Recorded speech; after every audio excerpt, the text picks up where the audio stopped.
Welcome to an episode of Three Men in a War Game that's you've apparently anxiously been waiting for. I'm Paul, and we didn't have quarantine going on right now. I really hope that they would be making more Rambo movies. Yeah, all right. I'm Kevin, and that really screwed up my flow, but I miss going to the movies. This is Potter, and I really miss going to my favorite pizza joint in Raleigh. Yeah, man. Ugh. COVID-19. Screw COVID.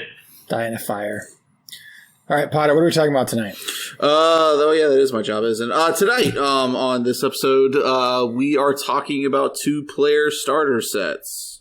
Ooh. Two-player starters. And we will be going through, and we will be ranking them. What? Three Men in a War Game are doing a rank-isode? Oh my god. Everything is subjective. Please take all negative feedback and point it towards Paul. This was also, none of us are very smart, so you can't take any of it seriously. No. Especially me. All right. Don't listen to me. Now that that's out of the way, game news. Yeah, news. Yeah, it's been a long time, and I know, we haven't been responsible enough to take all the news that we've missed, but we have a couple things to talk about. I've been so far under my rock, I don't even know what news is what. Like, I'm looking at the rundown, I'm going, I don't even know what the hell he's talking about. Yeah, so it's crazy, right? Because, like, I wanted to get this into our first episode in September, and this is the first time we've recorded in September, and it's halfway through, so I don't even know if this is going to be relevant when we're out of here, but I'm going to say it all anyway. So One Page Rules, September, is crazy. So if you're not a patron of One Page Rules, this is my chance to implore you to be so. There are multiple levels that you can go at, which is a $3 level and a $5 level and a $10 level. And the things you can get in September, this is crazy because remember, if it's not, you don't have to go every month. You could just do it $10 this month and get all the stuff and then bounce. I'm not saying you should or whatever, but you can, right? But anyway, you get the rules for 5 games for one, right? Grimdark Future, Firefight, Skirmish, Regiments is a bunch of stuff. Age of Fantasy, lots of games. You can get point calculators for all those games. There's a bunch of fiction you can get. There's 3 games that are also there, which is the arena-based games, and then they have a Warfleet game called FTL, Faster Than Light. There are 2 2D armies fully there to print. There are 3 armies in 3D there to print, a bunch of Tyranids, a bunch of Tomb Kings, for you 3D printers out there. So that can all be there. So you got a full 3D printable army. There are also 3D print tokens and rulers, and that's like the full thing, right? So $10, you can get 2 full armies of STLs, all those rules, all that stuff. So pretty dope. And even if you just do the $3, you get the rules for the 5 games. So definitely worth the September look at One Page Rules, and I just really love those guys, and think that it's worth supporting them. So that's that for September. They're not sponsoring us or anything either. It's just like, it's awesome. You should check it out. All right. So what do you guys think? Do you guys, remember much from when we talked about Grimdark Future? That was like last year, right? Yeah, it was a while ago. No, I do. I do. I just unfortunately have been so drawn into Infinity as a game right now that I've not really been looking at any other game, even though I know my Infinity models can very much be played in Grimdark Future. So go get it. Play it. It's a fun game. But I mean, the thing is, right, the thing that's really crazy is that even if you just are thinking about buying a 3D printer, you spend $10 and you can download all the files so that at a later date you could print a full sort of Tyranid style army or a full Tomb King style army. So it's pretty cool. Anyway, yeah, I did see some of the guys on our Discord post up those Tomb King looking models, and just from the artwork alone, very cool looking. Very cool looking. Yeah. All right. So the other 2 pieces of news, Kings of War has a new 2-player starter. Looks like due out at the end of next month. Yeah, that's kind of cool and surprising. Yes, very cool, very surprising, and maybe a hint at they're going to be following that Corvus Belli model of having some badass 2-player starter every winter, or once a year. I guess it's spring for Corvus Belli, but every winter, right? So last year they had the Northern Alliance versus the Night Stalkers. And this year, it's going to be the Goblins versus the Ratkin. So Skaven on Goblins. Pretty rad. And they're all new. All the plastics new. Like the brand new Goblin sprues, the brand new Rat sprues. Super exciting. Those are two good armies to put together. Yeah, man. And it sounds like the theme of it is they're like fighting in the holds of ships, which is even cooler. Oh, nice. Yeah. So anyway, that's a really cool thing, and you should check it out. I love Mantic. I need to buy. I need a Kings of War army that's Mantic models. Someday I'll settle on one, but very cool.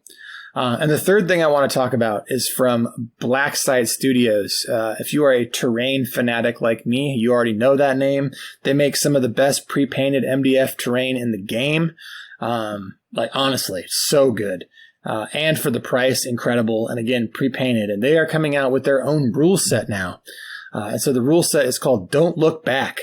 It is on pre-order from now until they start shipping on October 12th. First come, first shipped. So when you're hearing this, you probably still have time to go pre-order this game. So what is Don't Look Back? We're going to do an episode on it because I pre-ordered the hell out of this. This is one of those things that when you sent it to us, I went, oh, God, Kevin's losing it because this is like his dream come true. It really is. It really is. So it's a single player and cooperative war game. And the setting is that you play in a genre 80s movie. So think about your serial killer movie from the 80s with all of the tropes that you would expect to go along with it. And you play that cooperatively with your friends with an AI controlled killer or killers. Now we're talking all the tropes. All the tropes. So you have the ability for the virgin to lose her virginity and then die. I mean, I'm sure that that's going to be worked into it. I think they're trying to keep it a little bit more PG than that, but there's definitely like the geek, the jock, the cheerleader, the like park ranger. And the killer in the box comes with multiple head and weapon options, so you can sort of kit out your killer as you want. It's going to come with 5 scenarios. They've got 2 expansions up. One expansion is some grays so aliens, right, with 3 scenarios, and then they have a Texas Chainsaw Massacre looking dude with another 3 scenarios. And those expansions are $18 a piece, so not bad for the models plus the rules for those models.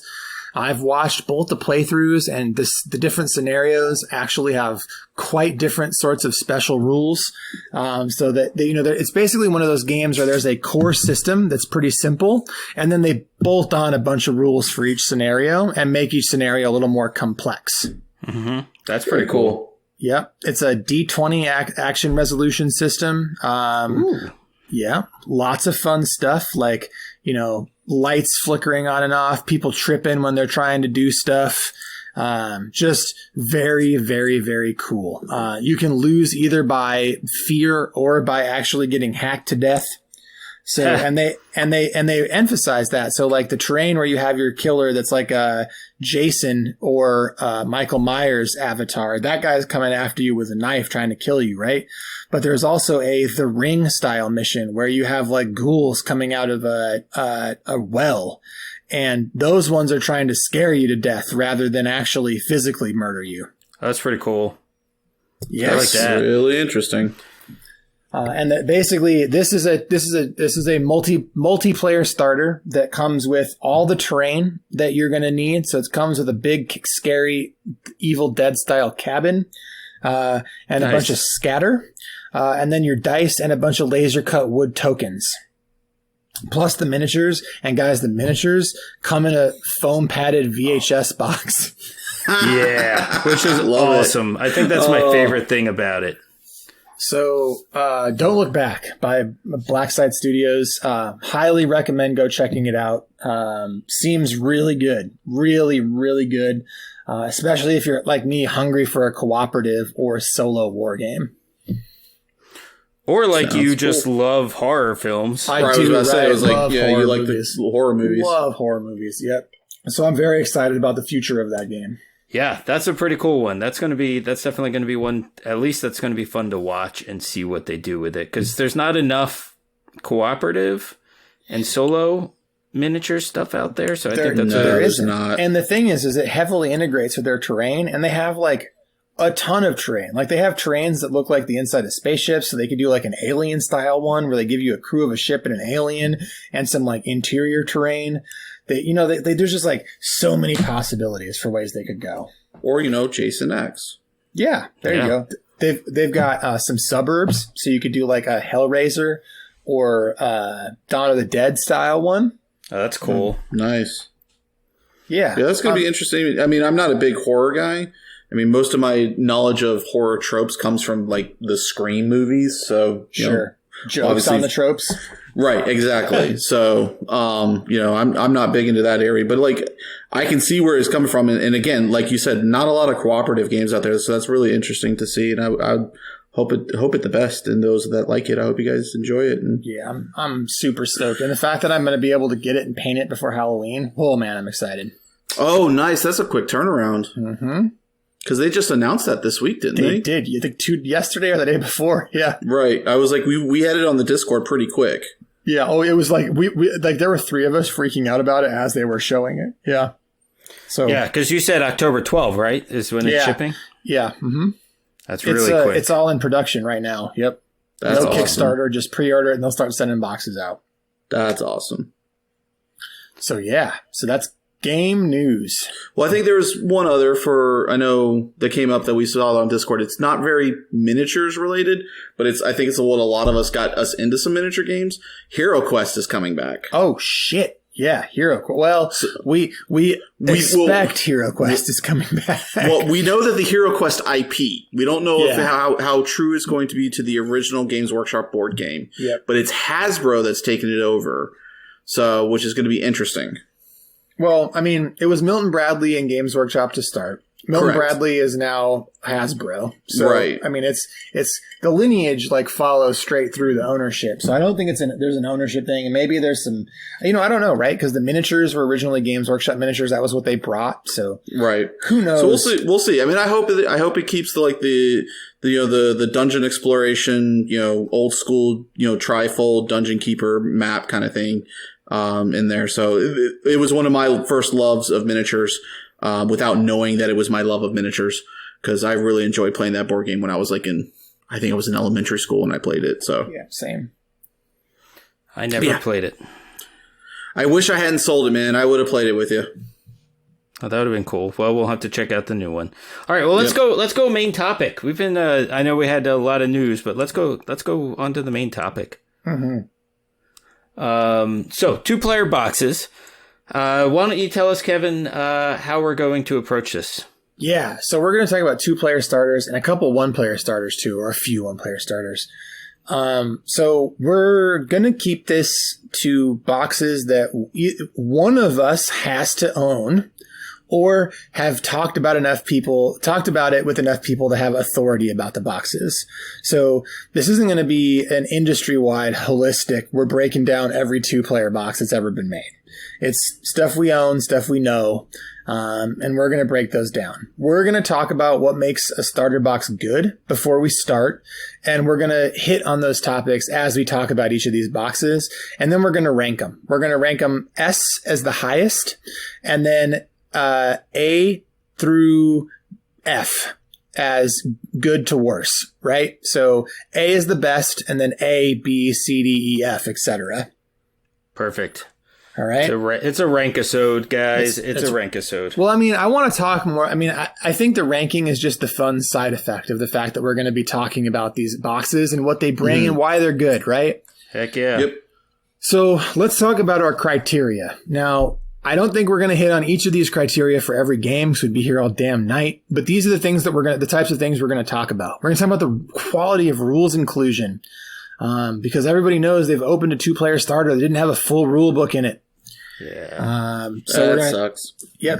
They have partial rule books or whatever. So we're going to talk about the quality of the rules that are included and what's in there. We're going to talk about the selection of models that are included for both aesthetic quality and perhaps more importantly for the quality of those models to carry you into the game further.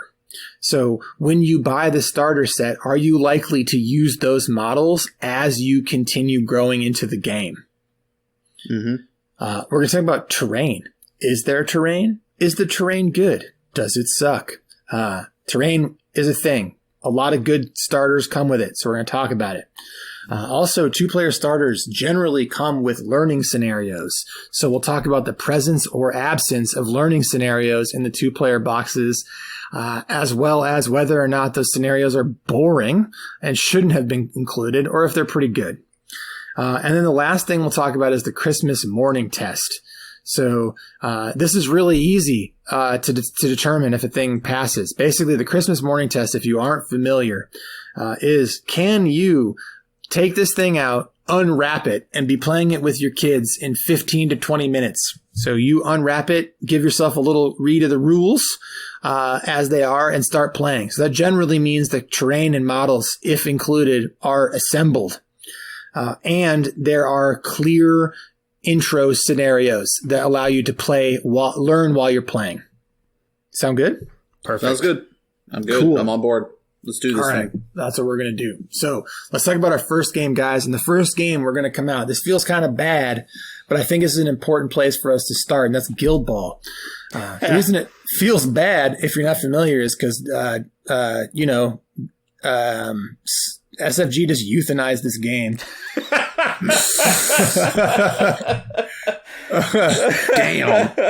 Damn. Oh, man. Well, I guess that's better than just abandoning it by the side of the road. No, dude, no. They hung it in front of us and shot it in the neck. No. They predicted it in their own fluff. It's like when they nailed Scum to the pub door.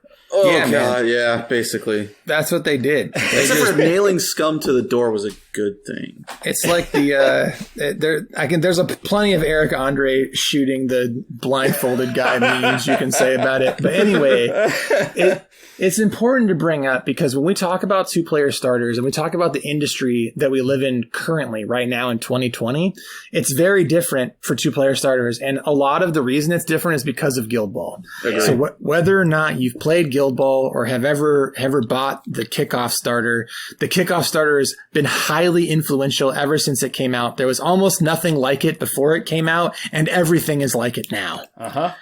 Mm-hmm. So we should start by talking about the Guild Ball 2-player starter box. Okay. All right, guys. So the Christmas morning test was invented by Matt Hart, right? So the writer of Guild Ball, as to the design goal of the Guild Ball box, and it passes the Christmas morning test. Oh, by a country mile. I mean, this thing gives you everything. Yep. All the tokens, health dials, cards, rules. There's intro scenarios so that all you have to do is open the book and start turning pages and following the instructions. It tells you exactly where to set your models up, exactly how to take the first couple turns, and introduces you to the concepts one at a time. So you can start your first game. Yeah, I mean, it's enough dice, tokens, dials, health dials, everything that you need for 2 people to play. You truly can take this box and truly split it between 2 people, 100%. Mm-hmm. Whereas I know a lot of boxes, like, you've got enough models for 2 people, but, there's one rule book, there's one set of dice, there's one tape measure kind of thing. Like, yeah, I mean, there's only one rule book in here, but you can really get 2 players up and running real easily here. Yeah, but their rules were free online anyway, so you didn't really need the rule book unless you want. Because I don't think that one had fluff in it. No, it was just the rules. Yeah, which is something you really didn't need since their rules were online for free. Yep. And honestly, if you find a Guild Ball box now and you never played it and you can get a good deal on it, a Kickoff box, it's not a bad thing to buy because it's really a self-contained product. Yep. Yeah, that's just it. You could treat it as a board game almost. Yeah, you don't need to worry about the errata. You can just play it right out of in the condition that you open it in, and it's fine. Yep. So quality of rules high. Good. The selection of models real good. They resculpted a couple. You get 2 full teams. 2 full teams. Mm-hmm. Yep. You get a full roster for the Masons and the Brewers.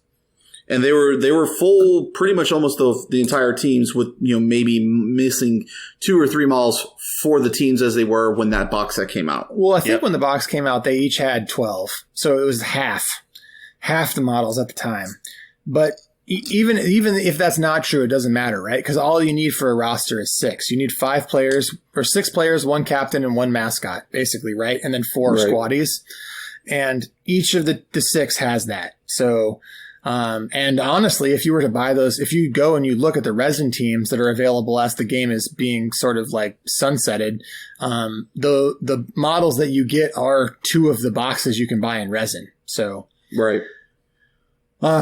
This is my, I'm not going to have a lot of super high. This is an A approaching S tier game box to me. Mm-hmm.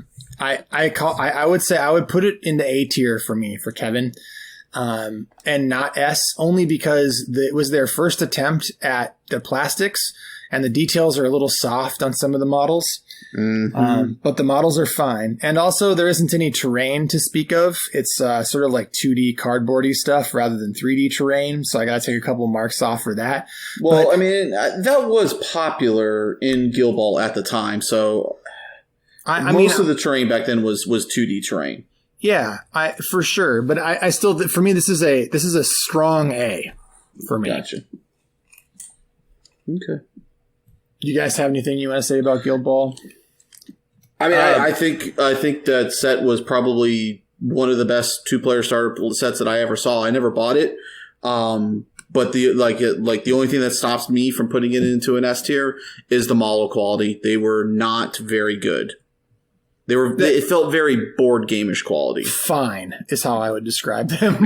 Yeah, they were fine. But here's the thing, though, right? Like with that, all you needed was board game quality because you were getting a lot of stuff, and that box isn't all that expensive either for a miniatures game. It's $50 when you get it at it's, I think 70 is the retail, but like you could usually find it for 50 when it was available. And in 2017, Paul, I would have given this an S ranking. It's absolutely, because we've seen better now, right? But at the time you didn't. You never saw, and that's the point, right? Like there wasn't anything like it.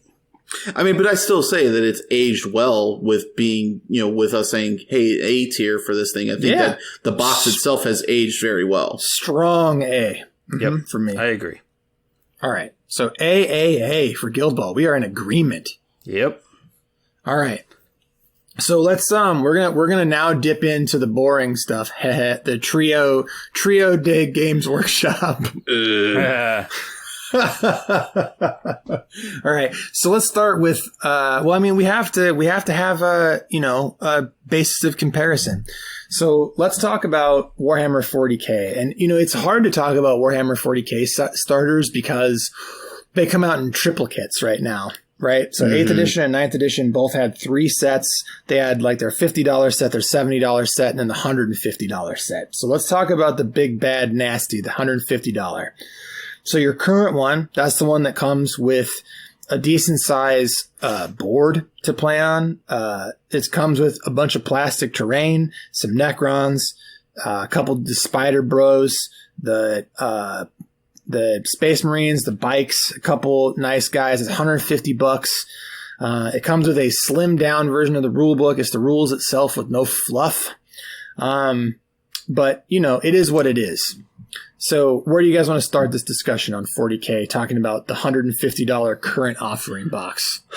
All right. So because of the fact that with this edition, they put in their Kill Team quality terrain, and with the fact that the amount of models that you get into it, I'm going to give it a B. I like 2-player starter sets that give you slimmed down rules books because of the fact that not everybody wants the fluff, and it's something that's a little bit simpler and easier for people to get into that won't be kind of like looking at this 600-page tome that the core rulebook is and get a little daunted on that. So I do like the slimmed down rule books that they give. And again, it's GW quality models. I'm almost considering dropping it to a C just because of the price. It's because expensive. That price it is expensive, but when I'm looking at it from a relative to what GW models cost, you are getting a savings for GW prices. Yeah, and it's the Commander Edition is the name of the box. Right. So I'm at a low B Yep. I think I'm at a solid low B. So B minus. B minus. Yeah, I'm at a B minus because again, the models are quality. It's GW. Your models are quality. Yeah, they're great. You're getting a good rule book. You're getting quality terrain. It's just that price point that comes with it, and also just again, it's 40K. It's a very simple game. Yeah. Paul, where you and it also doesn't pass the Christmas morning test because you definitely does not. You're talking about a dozen hours, at least a dozen hours before you're even playing. Not even to start talking about painting. I have built 2 starter boxes of terrain, which we'll talk about next, and the terrain builds themselves are 9 hours. So, and if you're talking about a person who's never played a war game before, get out of here. Very long time before you're playing. Definitely doesn't pass. Paul, where are you at here?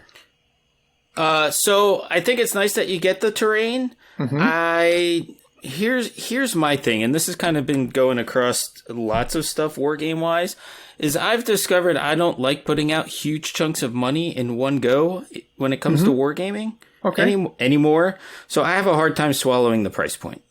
Well, so the price point's $165, and I know for a fact that we're going to have an expensive box later that you're going to give an S tier to. So careful with this one.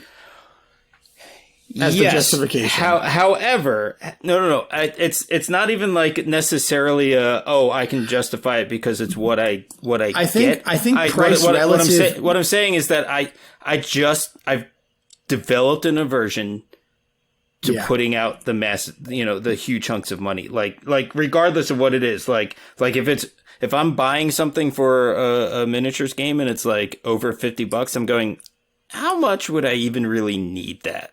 Yeah, and here's the thing I want to talk about with this box, because it's value, it's price relative to value, right? Right, and so, it's not bad with that, right? Like, and that's what I was going to say. And I mean value good in terms of like playing a full game. Right. And what you need toward getting a full list for Warhammer 40,000. Right. Yeah. Yeah. And I mean, that box isn't even close. You can't play a game with that, right? Yeah. So I mean, like that's part of it too. That's that's a huge chunk of it. And so that's a good point too. I didn't even think about that when I was going through mine. Was the fact that you can't even play a full game. No, right. Compare that to the Guild Ball one. Right. It gets a big minus for that. You can play. So here are the pluses, right? It's gorgeous. Right. And no one's going to argue. Like aesthetics for this box, S tier. The terrain is amazing. It's some of the best Grimdark terrain they've put out. I love it. The new Primaris models are amazing. The new Necrons are some of my favorite Games Workshop models ever. They're so I cannot overstate how good these models are. But realistically, you're getting like 400 or 500 points worth of models, maybe, for each side. Not even that probably. So we're not even talking about a quarter of an army.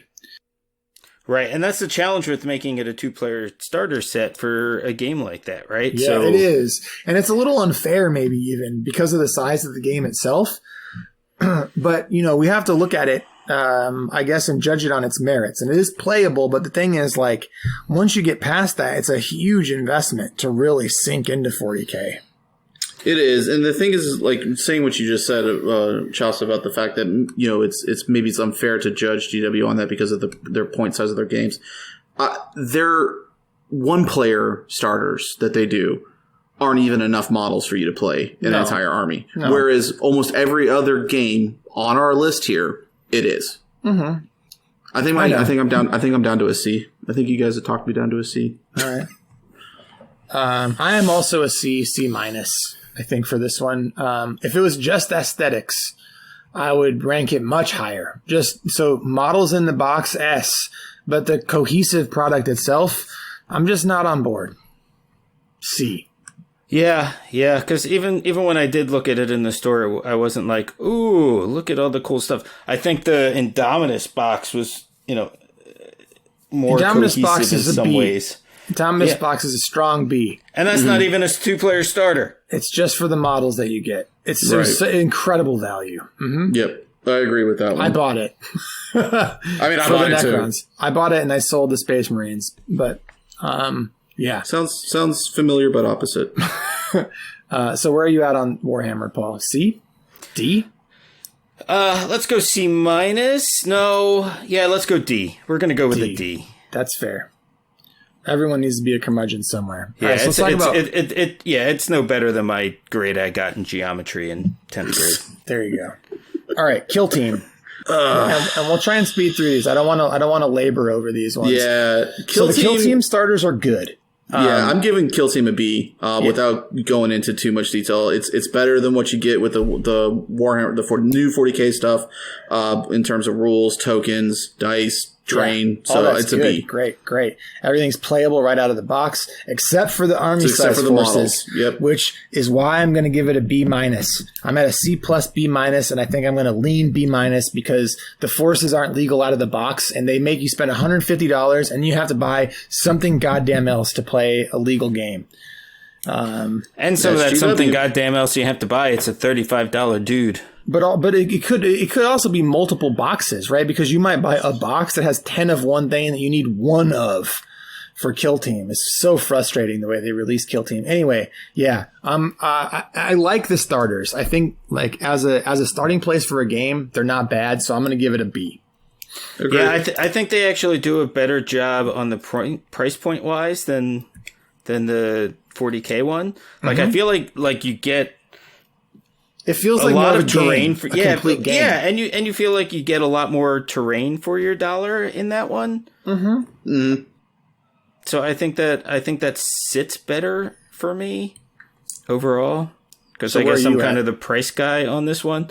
Yeah. I'm gonna go C plus. C plus. All right, let's talk about Warcry. All right. So Warcry does not pass the Christmas morning test. We talked about it earlier. It's an extremely long process to get Warcry up and running because it's 2 full war bands, many monsters, an absolute shitload of terrain. I mean, just an excessive amount of terrain, but great terrain in the Warcry box. Full rule books, decks of cards to fully randomize your scenarios, cohesive and clear, cards for every model in the thing. You get the options on the sprues to build pretty much however you want to for your starter. So that's the breakdown, I think, if we talk about our metrics. But there is some subjectivity here, right? So I think as a 2-player starter, though, for me, it's an extremely good value. Maybe one of the better values out there because of what you get. I don't know. I want to hear what you guys think, though. I think of the GW ones, it's definitely their best. Mm-hmm. I agree. Just because it feels like you said, with the Kill Team feeling more like a game, whereas this one feels like you get what you need to be able to play. Absolutely. Granted, you have to build it all and paint it all. However, like, you're getting a good amount of terrain, you're getting what you need to play. So I like that. If you're going to put out the money, get what you need. Yeah, it's good and splittable, too. Like, you can't split it evenly, but you can split the box. Like, you can say, hey, if I buy this, do you want the other warband for $40, right? And you can recoup some of your money. Right. So it is definitely splittable because the cards and the dice and all that, right? So right. Yeah, this is hard for me to judge because I've never played it. I've never really looked at the starter as something that was interesting me. Well, part of what we want to grade on too, right? If you think about how we're ranking these, is how playable the game is, right? Like, as a 2-player starter, is it a product that we would recommend to our listeners if they were interested in the game, right? Like think about the rankings, right? As like, they're relative to each other, but they're also relative to if we were going to recommend this to somebody who is playing the games or like playing war games and listening to our show because they were interested. Is this a product we would recommend to them as something they would be happy with buying because it gives them the experience of that game, right? Right. PJ agrees. No, that was Ruby. That was Ruby? Holy shit. Well, somebody's walking outside with the dog, so she's getting excited. Wow. Hi, Ruby. I mean, when it comes down to that, I mean, I think from what you have said, what I remember when you were going through and getting Warcry the first time with a couple of guys on the Discord, we're going through and getting, I would say that yeah, I would probably still rank it up with that B, because it sounded like, again, I got no experience on this one, so please take it with a grain of salt. Yeah. It sounded like you guys were getting what you needed. You had everything. Yes, it doesn't pass the Christmas morning test, nor will any GW product pass it, because that's part of their hobby. So that's just an understanding of them as a company. It's not a dig at them. Yep. So I think probably, yeah. I mean, if somebody's wanting to get in Warcry, I would definitely recommend them to going with the starter set then, based on what I'm seeing from other people. Like to me, it's like, if the option is, should I buy the 2-player starter or should I buy a rule book and a like a set of terrain and a thing of miniatures? It's the starter. Like 1,000% the starter. Paul, what do you think? Yeah, no, like I said, I think it's great that it's a full game, and I think it's great that it's playable. You know, I think it's definitely GW's best. Yeah. What do you want to hear? My grade first, or are you going to grade it? I'm going to give it a B. All right, it's an S for me. This is my first S tier box. I have this box. I have this box, and I know that if I give so I'm thinking about my justifications for my other S ranking. And if I give that game an S and I don't give this game an X, I'm a hypocrite. Because they provide very similar values for the interest level for the game. There is you are left wanting for nothing in the Warcry starter. It's a perfect 2-player starter box. S. No question in my mind. Fantastic. And you know, obviously that means more coming from you than it does from me, because you actually own it. I don't own it. So from the outside, I'm still giving it a good grade. Right. And I've used the terrain for Relic Blade. I've used it for Malifaux. Like, it's just like the value that you get from the Warcry starter is second to none. It's right up there with the best of the 2-player starter boxes. I personally think the Warcry starter box is Games Workshop's best product, period. So, high praise. All right, guys. I like it. We're moving on to the next one, the Infinity Operation boxes. And we can talk about all 4 of them, but I think really, since 3 of them are fully out of print, we should really just talk about Operation Kaldstrom. Yep. With that's reference, the current one. Exactly. With reference to Operation Wildfire, which is the one that started the trend that Kaldstrom continues. Yes. Mm-hmm. Agree. All right. So, guys, doesn't pass the Christmas morning test. Nope. Nor will any Infinity product. Again, same kind of thing with GW. Yep. Yeah. Part of the hobby. That being said, quality of the models. They're fantastic. As someone that has spent the last 3 days building the second half of my Kaldstrom box, these models are close. So, you know, it's funny. So Paul the other day did a hot take on quality of models and saying that Infinity was the best and not GW. After building this second half and been doing this the whole day, the way that they go together for pewter models, the sculpts, the details, he's right. Industry best. I'm not even going to pretend like they're not. The industry best pewter models out there. Yep. Period. Yep. Like, at me at it. I don't care. They're that good. No one makes them better. So quality of your models are fantastic. The contents of your box, you get all the dice for both players. Mm-hmm. You get all your tokens and templates. The tokens and templates are not enough for 2 players. So that's a ding at it. You only get enough. The tokens are, but the templates aren't. So sorry, correct. The tokens are, the templates are not. So like your blast markers, your flamer templates, those things. So wait a second. Did Kaldstrom not come with 2 blast templates? No, I don't think so. No, it only came with 1. Wildfire, the only one it doesn't have 2 of is the flamer. Well, maybe it is the flamer. No, you're right. There are 2. There are 2 landing zone like smoke templates in. It's just the flamer. Yeah. It is. It's just the flame. But the thing is, like, you don't get terrain for 2 people. Right. Right. You don't It's get the one, terrain for right? two people, But and nor do you in Warcry. Right. It's just like Warcry. You can split the box really well with one person. It's just like, when you split an apartment, one person has to get the master bedroom, right? And they pay extra. It's the same thing with an operation box. One person gets the terrain and they pay an extra $30 if you're going to split it. This box is splittable. Right. It's very splittable. I mean, as doing the other previous ones, I know we're not talking about those, but I have split those in the past. And again, those are very splittable. This is still very splittable. Super. So, I mean, it gives you all the tokens, all the templates, that gives you measuring sticks instead of rulers, but you still get something. You get your dice, you get your models, and you get very good high level card stock terrain. Yeah.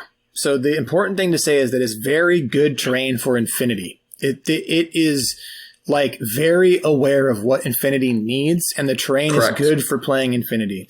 You also get 14 extremely high quality metal miniatures. And let's say that the industry average for high quality metal miniatures are $10 per miniature. So $14 or 14 miniatures, you would expect to pay $140. And that is essentially what you pay for the box, but you also get all of the terrain, the rulers, the dice, the tokens, and again, to say it twice, the terrain, because it cannot be overstated. The terrain is the third player in Infinity, and it is required. Agreed. And it's good.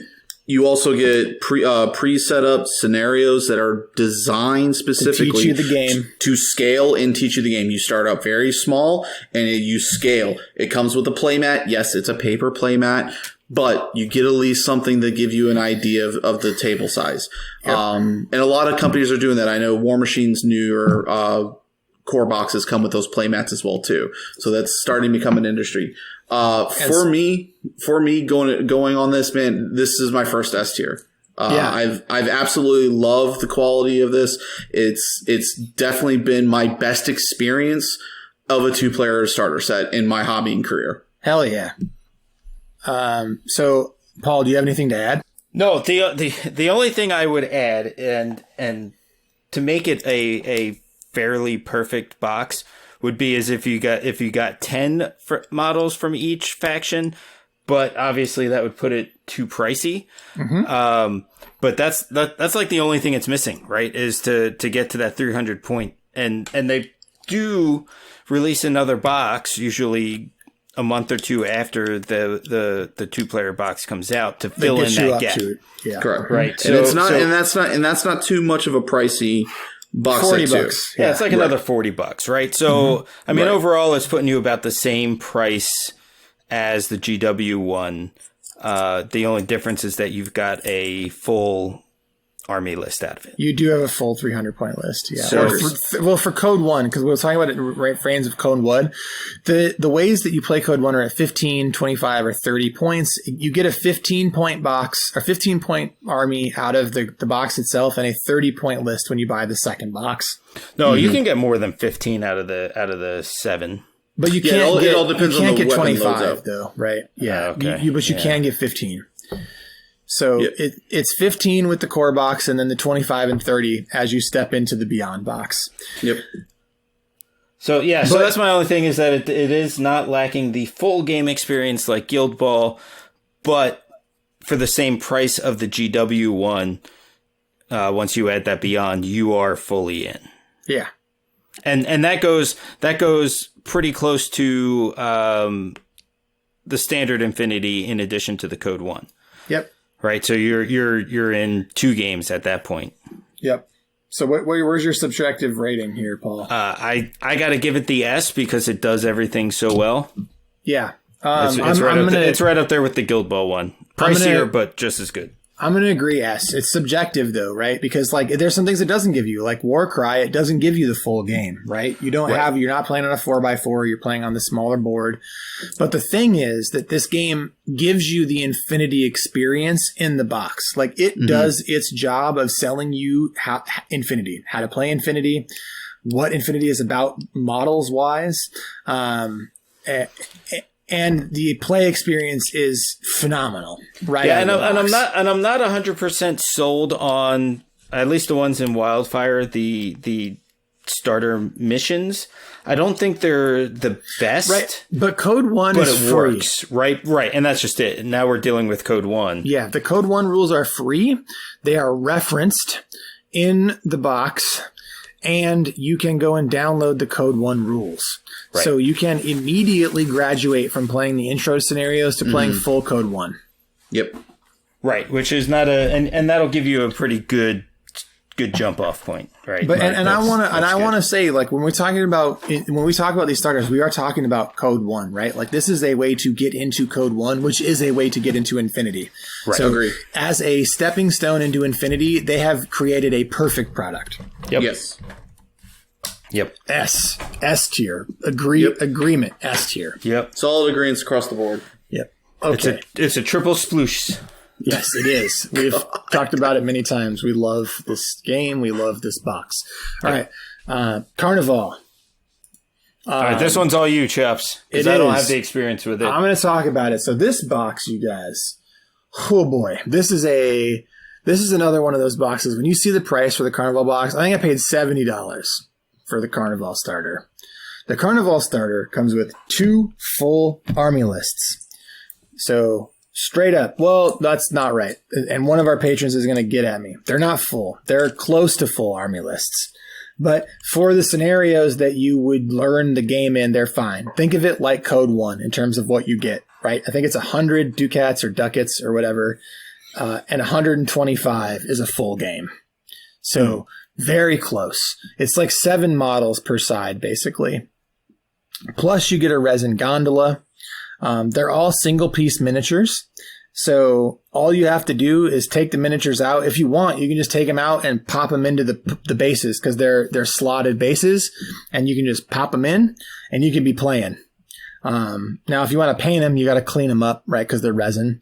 But you could be up and playing as fast as just popping them into their bases. And then it also comes with a full set. So it comes with 9 1x1 dual-sided terrain pieces. So they're board pieces, right? So you can build a 3x3 board out of these 9 1-foot sections. Following me so far? Yep. And you can like arrange them to make canals. They're kind of like, do you remember the game Pipe Dream? Yes. They're kind of like that, where you can twist them to make like different waterways.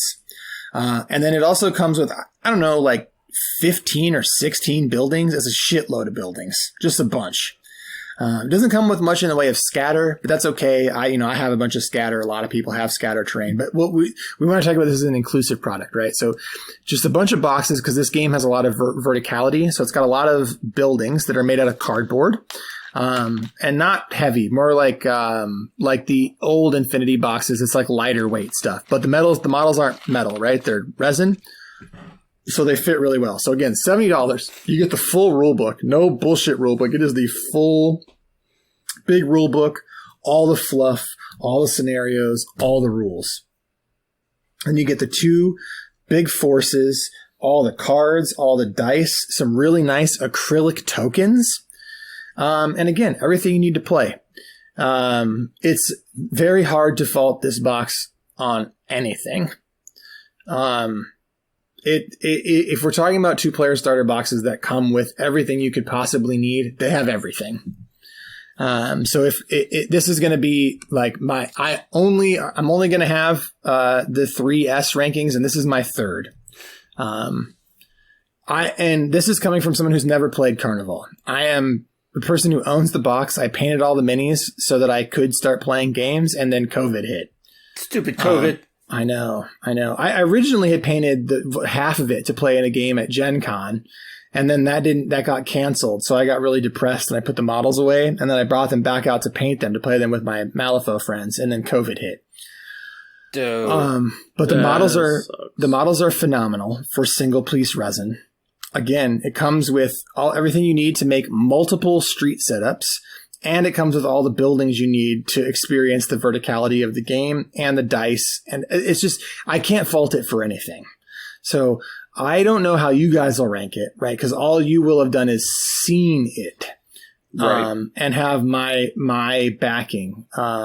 on what it is, but my rank for this box is S, because if you were going to get into Carnival, I think that the 2-player starter box is the way to roll in. Okay, I'm gonna go. I'm gonna go with S because I know nothing about this game, and I go with what you've not steered me wrong yet.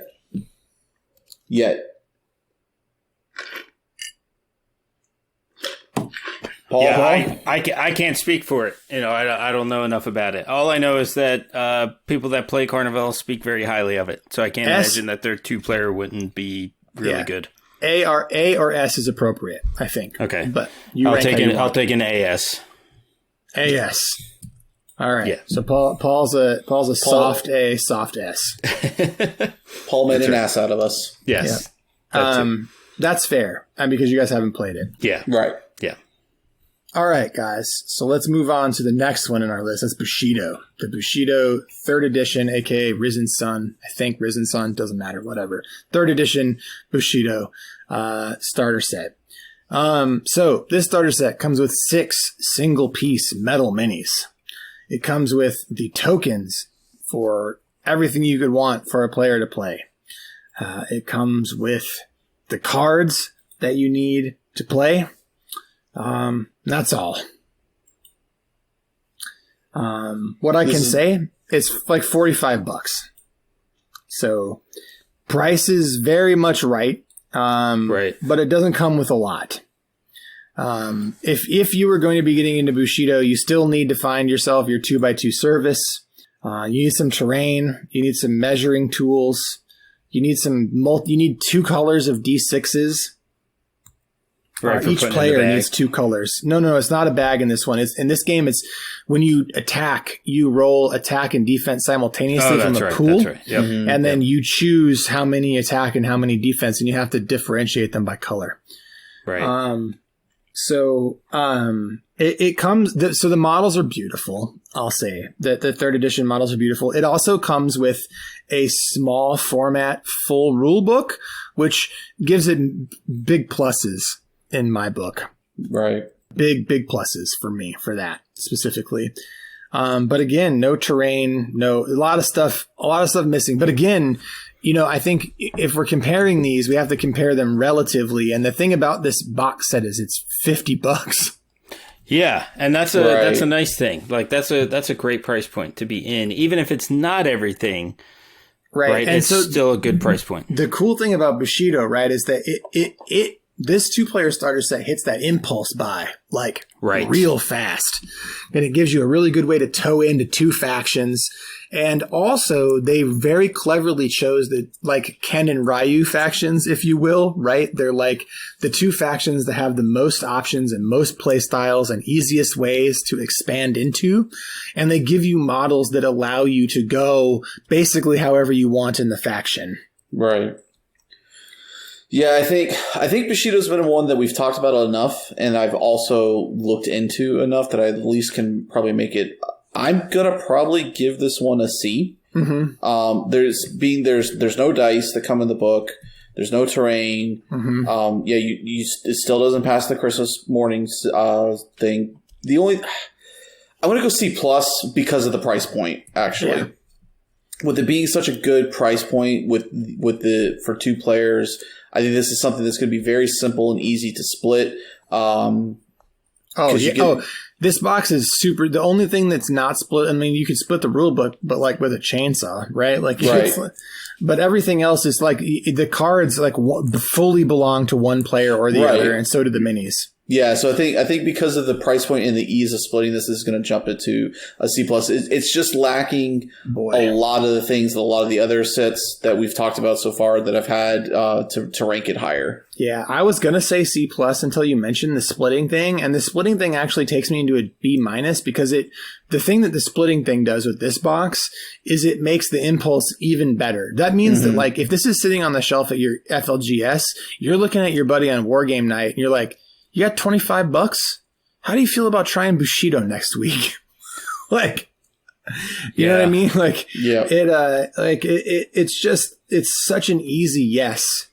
That's an interesting point because there's not a lot of 2-player starters that you can impulse buy.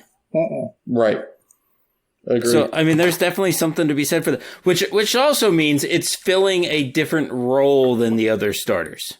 Yes, it is. That's why I'm saying B minus B, because it is filling a much different role. And I didn't realize that until I started rationalizing it. Yeah, that's just it. Like, I didn't think of it that way, but it's definitely different. It's basically to get you enough models to play. Yeah, right. So that, because the game it's basically the swagger. It's that confident that once you've played it, you'll be like, oh shit. Right, and a lot of their stuff is free online, isn't it? So it's not you're going to be missing it forever. Right. Mm-hmm. Like you will have access to the rules a lot are of what free you online. need. Yeah. Yep. Mm-hmm. Even the cards, you can go and get the cards in proxy. Right. So where you at, Paul? You got to grade it. I'm giving it a B. All right. A solid B, I think is appropriate. Cool. I like it. I like that we've got some full agreement and then also some full spreads. Yeah. All right, guys. Let's talk about Malifaux's second edition starter, because there's not a third edition starter yet. Wah, wah, wah. All right. This is. I'm sorry. I'm gonna jump in here first on you, Kevin. But to me, and this was probably the 2-player starter set that came out just previously to the Guild Ball one, and it's a night and day situation. 100%. Right? Like everything. It's like the guys that made the Guild Ball one looked at the Malifaux one and said, everything they did wrong, let's fix. No, it's not everything. It's just like whatever that box is, let's do the opposite. Yeah, exactly. Basically. Yes. So bad. All right, so I needed to get that out of the way. So let's go into why this is so terrible. Oh, it's heinous. It's almost not fair because the box is not in print anymore. And there's one sitting at the I was about to say there's one of them sitting right on our and shelves. it's hardly relevant anymore. But I mean, they made the minis better in third edition, but we have to judge it on what it was, right? Which is the 2-player starter for second edition. It was hardly relevant then. Yeah, it sucks. It was. Right, so there literally was only 2 relevant models in that entire box. Yeah, so it comes with let's talk about what it comes with, right? So it comes with 8 models, 4 Neverborn, 4 Guild. Now, in terms of expanding into your factions, these models were garbage. Terrible. With the exception of 2, one for each faction. One for each faction. Because Angel Eyes was good in Neverborn. And Nurse Heartsbane. And Nurse Heartsbane was good in Guild. Yep. The rest of them were trash. But the one thing that they tried to do was they tried to make them all available elsewhere. Yep. Yeah, because they were all mercs. They were all mercs, so you could play them in any faction, but they were garbage. They weren't even good in their own faction. Yeah, they weren't good anywhere. They were just bad. And not only were they bad, they were the miniatures themselves are boring. Yes.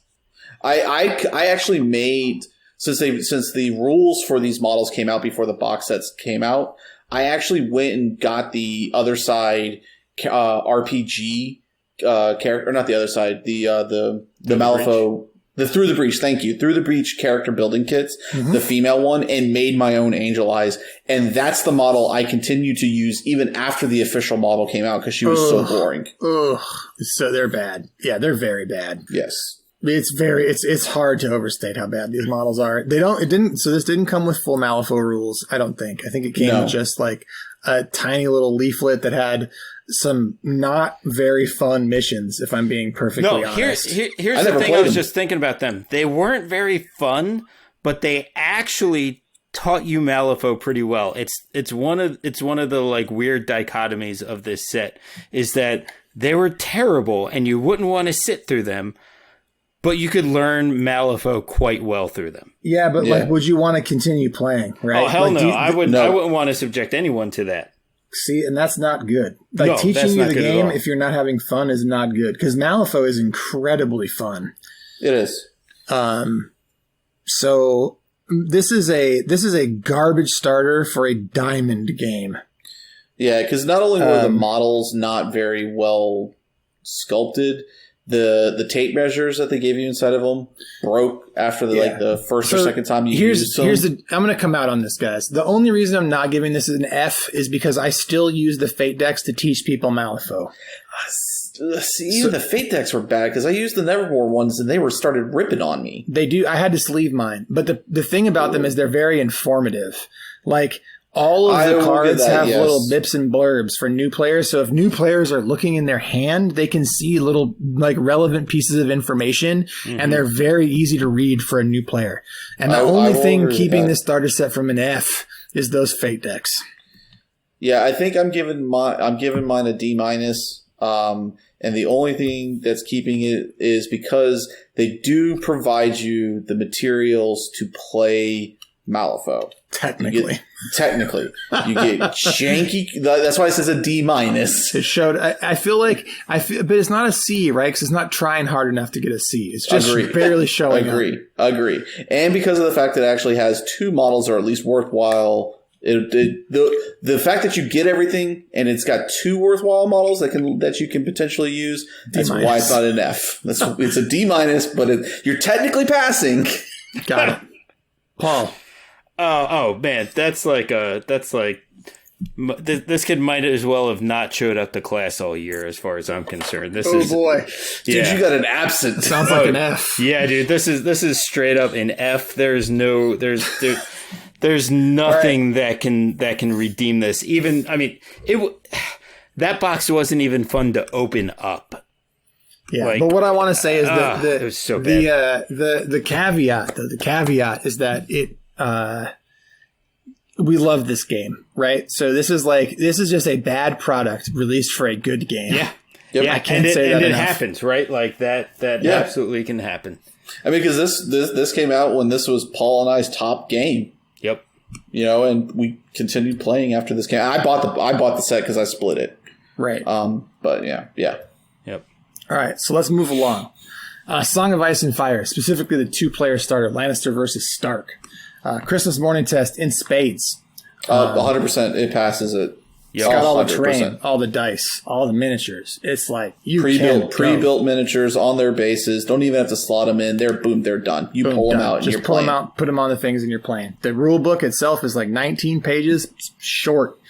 So you are not talking about a long time. It doesn't really have intro scenarios, but 17 pages of rules. So maybe it's like 25, right? So 17 pages of rules and like 6 or 7 pages of scenarios.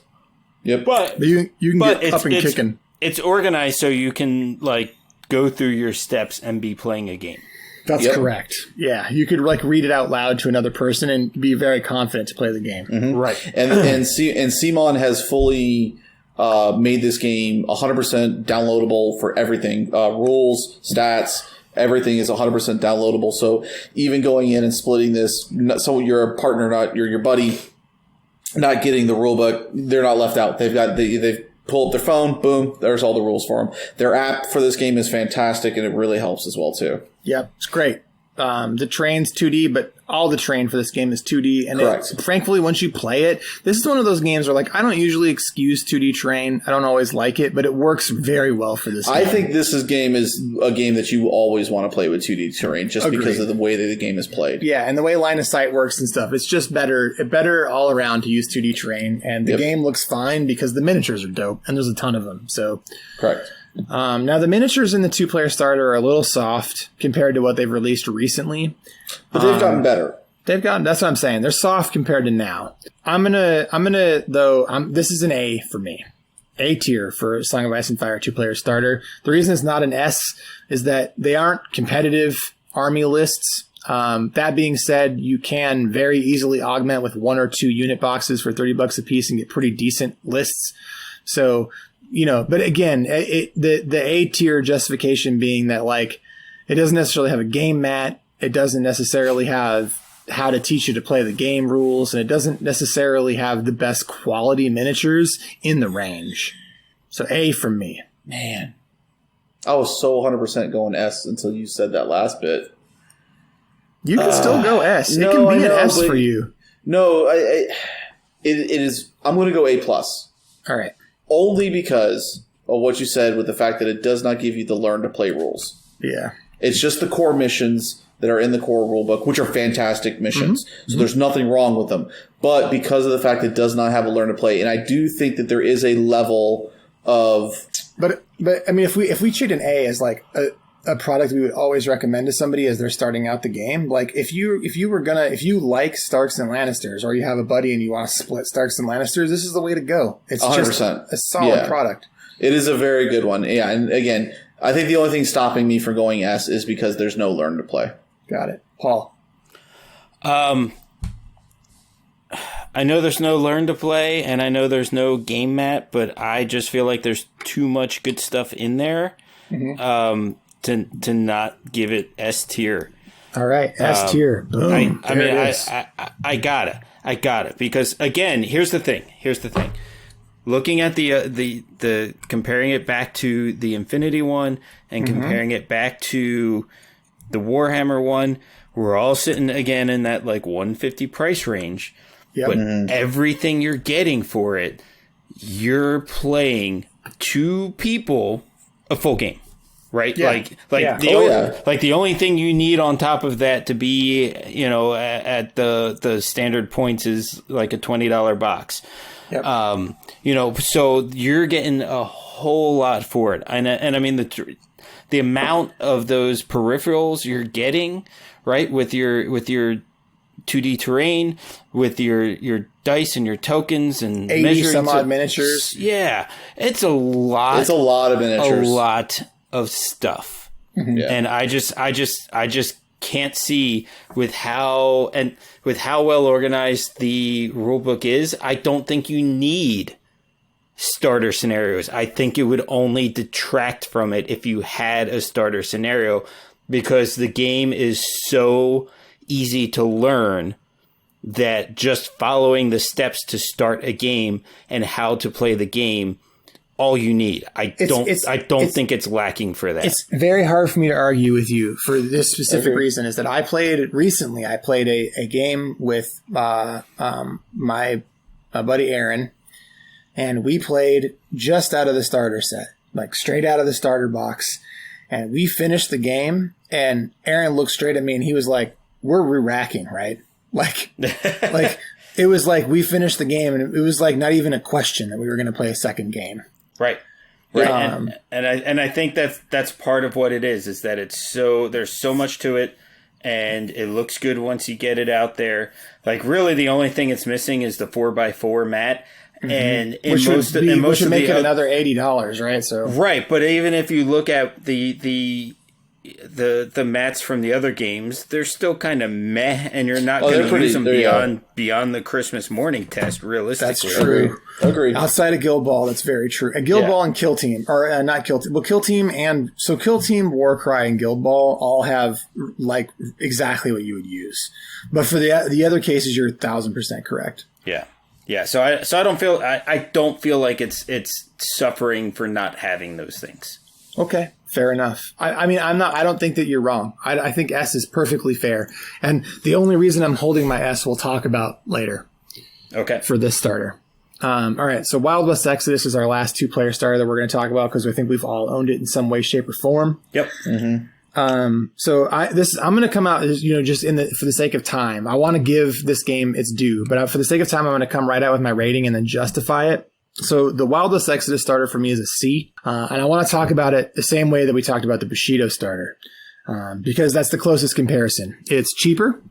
I think this thing clocks in at like $60, $65, something like that. No, it's less than that. 50 then? Fine. Like, either way, the Red Oak starter, it's between $40 and $60. It comes with 2 sets, 2 armies, neither of which are necessarily close to a full posse. Mm-hmm. It comes with then here's my problem, and the reason I'm giving it a C is because it fancies itself a 2-player starter, but it only comes with 1 player's worth of the essential components, which are the 2 decks that you need to really play this game. The one is for your action cards, and the other for your adventure cards. So it's like the 2 different resources that you're managing, and also 1 set of fortune chips. So really, the only way to play this game as a 2-player starter is to split these 2 products this product that's actually meant for a single player. And then to have to manage that and do it fairly, to me, reduces the value of the starter. I think if they released the starter with 2 sets of the decks, it would have been a much better thing. But that's just me. So for me, it's a C. Great models, great game, right? But it's just a C starter. I think it's better than you're giving it. Okay.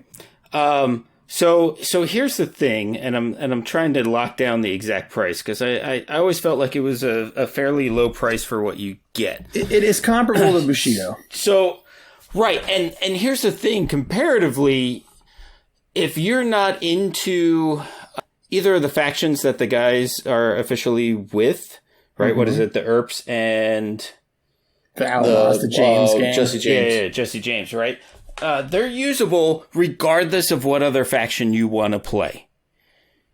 Okay. Which I think is great because most the Stark Lannister, the Infinity ones, the Warhammer ones, they lock you in. You're locked into the faction, right? Mm-hmm. So yeah, you might not be getting the best. You're getting somewhat limited. You're getting like half a posse, right? So you're getting your boss in your face and a bike and two dogs or a dog per faction. So it's not a lot. Yeah, it's not a lot, right?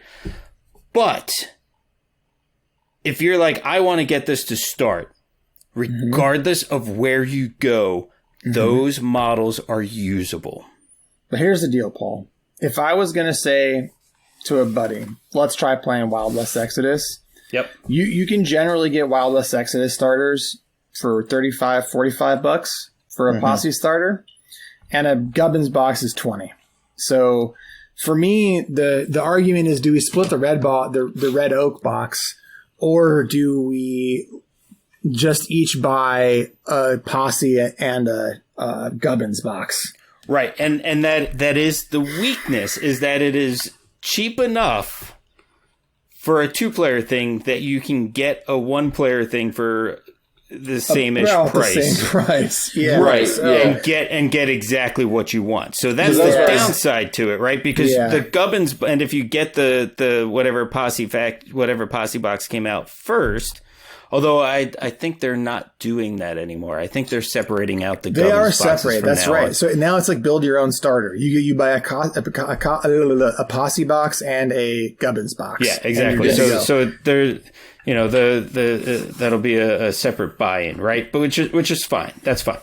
So I think that's just it. I think with its price point and the price point of their single player stuff, that's its weak spot. So that's what I'll say there. But I think they made some good decisions in making those models usable regardless of where you want it to go.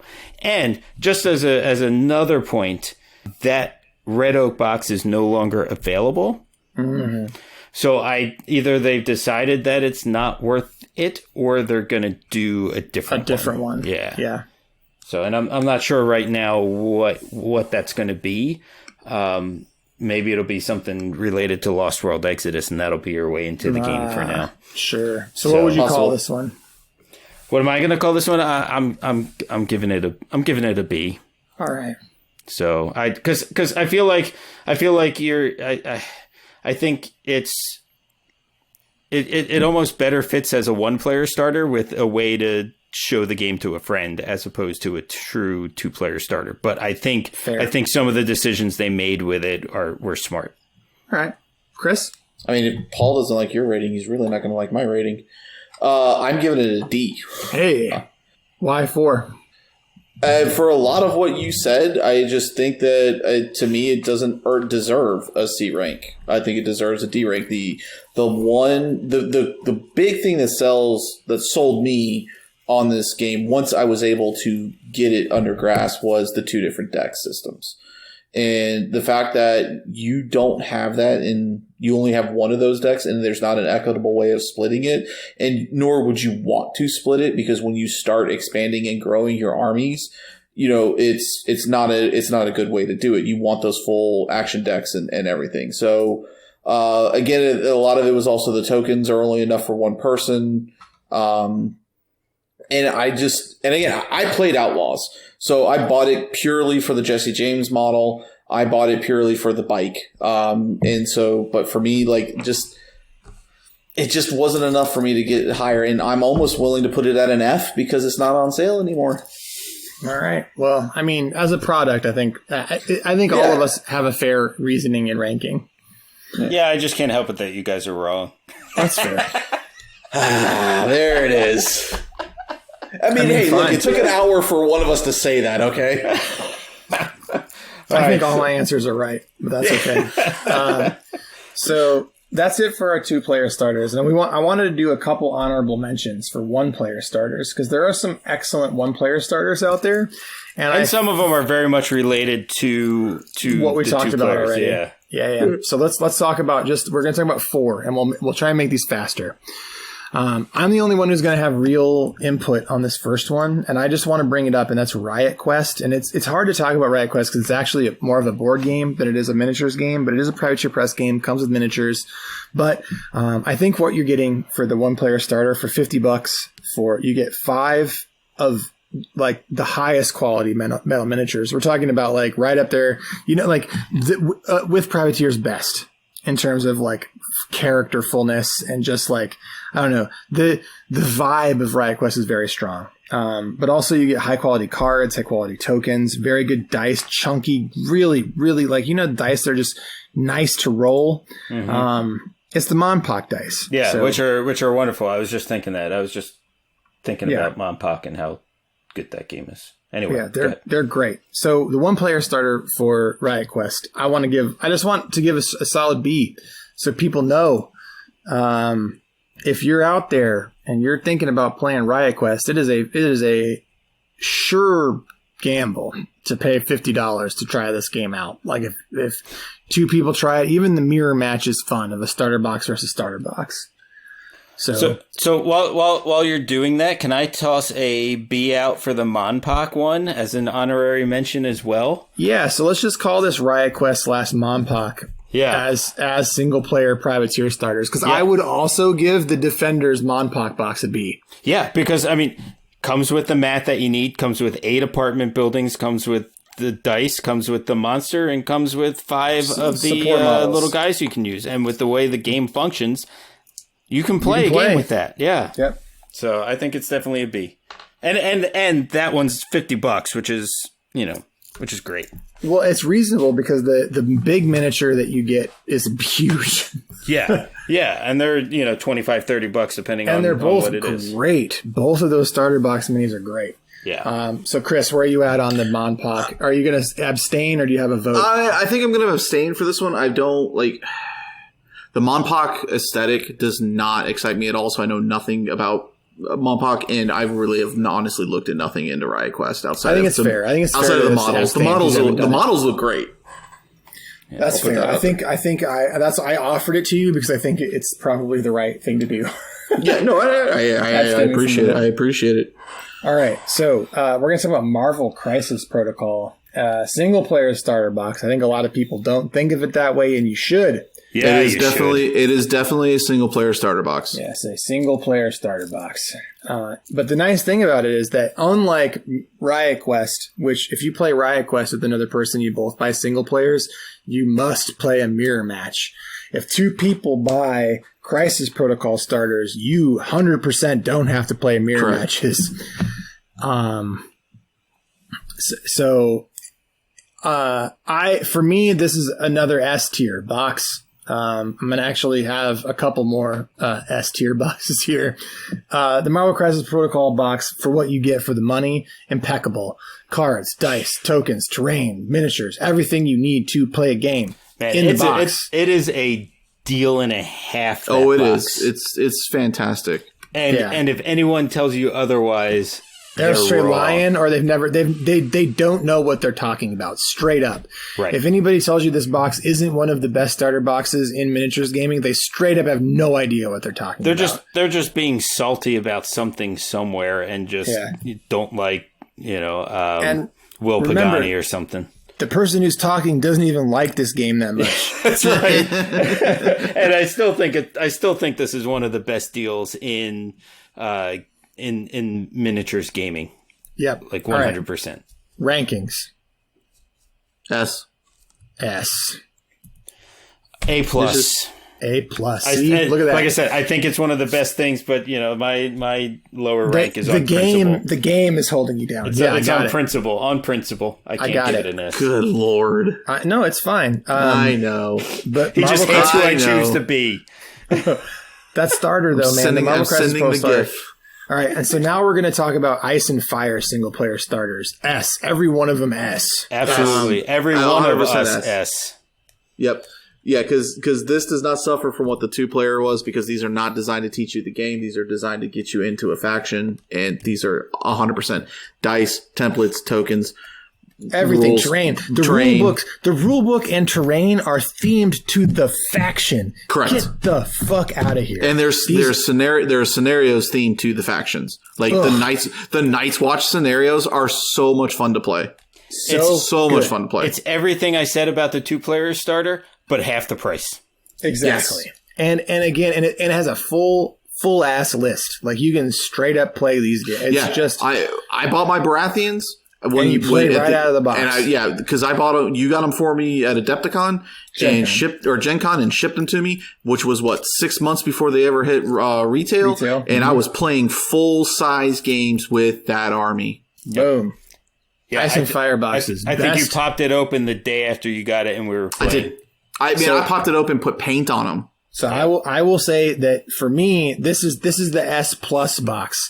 There are no better starters on the market than Ice and Fire starters. Hands down, the best starter boxes out.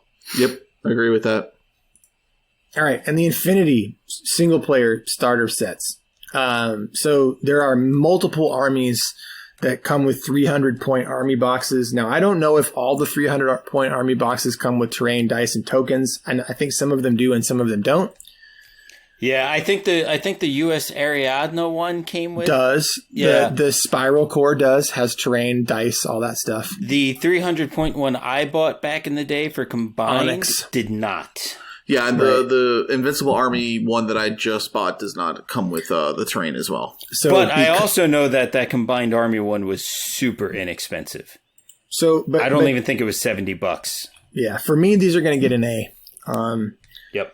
Because they don't come with the same level of terrain and even though they come with full armies, they don't come with the same just level of attention to detail that the operation boxes do. Mm-hmm. But A for me. Yep. Yeah, and look, as somebody who got one of these to get into Infinity, I can definitely vouch that it is a good place to start because it's a list that you can play at the full up, the 300 points. And once I knew what I was doing, I added a few more things. And once I added a support piece or two, I instantly had options, which was great, which was absolutely fantastic. All right. I think we've done it. We've gone through our games. Chris, you got to rate it. I'm going to go with a B. A B. They're fantastic kits, and they're very good places to start. But looking at the quality of what we just rated with the Ice and Fire, it's not giving the same level, and that I don't think it's worth an A. To me, it's a B. But they're still solid. They're still solid boxes. That's why Ice and Fire is an S and not an A. I know. Well, but he can say 2 ranks down. Like they could be better. These boxes could be quite a bit. Well, they don't come. They don't come with dice. The thing is, the presentation could be better. The presentation could be better. I don't think the newer ones are coming with the amount that the Ariadnes came with. So here's what I'll say. My rating is an A for the Spiral Core and US Ariadne box, and a B for the boxes that just come with miniatures. I'm sticking with the A all around just because that's how I got in, and it was real easy. And there's something for that out of a 1-player box. Yeah, because looking at the one that I just bought, it's only 183 points. Oh, no dice, no nothing. The Invincible Army putting out with the weapon loadout that comes with the models in the box. It's 2, 4, 6 model, or 6 models. It's 183 points. Oh no, dude, that's not what we're talking about, Chris. You're talking about a blister box. You're talking about. I'm looking at the sectorial starter. That's a sectorial starter. Yeah. We're talking about the 300-point army boxes. Yeah. Okay. So what I got with military orders. Yes. That's what we're talking about. Okay, then I'm an A. Okay. All right. Okay, then that explains it. Because honestly, for getting into a game, those 6-man sectoral starter boxes are trash. Honestly, I honestly forgotten that those one army ones. A B for the 6-man is generous. I was being generous, but I really am literally in love with. No Infinity wonder right why now, you so thought Kevin and I were insane. I don't thought you guys blame were. you now. But no, so yeah, I completely forgot that those existed, even though I bought one. Yes, a solid A on those. You do get your dice, you do get your models. So yes, yep. Yeah, and it seems like those 6-man ones are on their way out since they're bringing all of those action packs in for Nomads and Ariadne and stuff. So yeah, I'm glad I grabbed it because literally with grabbing this one, I now have every single Zhu Yang model they make. Oh Lord. But yeah, that's it. We've done it. Yeah, let's send people on their way. Yeah. Yeah, read us out. Yeah, so first of all, thanks to everybody who stuck with us through a really rough August and apparently half of September as well. You know, we've been pretty inconsistent, but thank you for sticking with us and coming back now that we're back and in business again. So that's appreciated, especially for our patrons. We appreciate it so much. I know we've seen you on Discord, but seriously, thank you for the support and being understanding. If you want to find out about becoming a patron, patreon.com/3meninawargame. All of our options are there. The show is completely supported by patrons. So yeah, no ads, none of that BS. And thank you to Static as a City for the cool music that you get to hear on the way in and on the way out. And thanks to these two knuckleheads for hanging out and and for putting up with my shit. So, all right, I'm done. I'm good. That's it. #BlamePaul. Bye.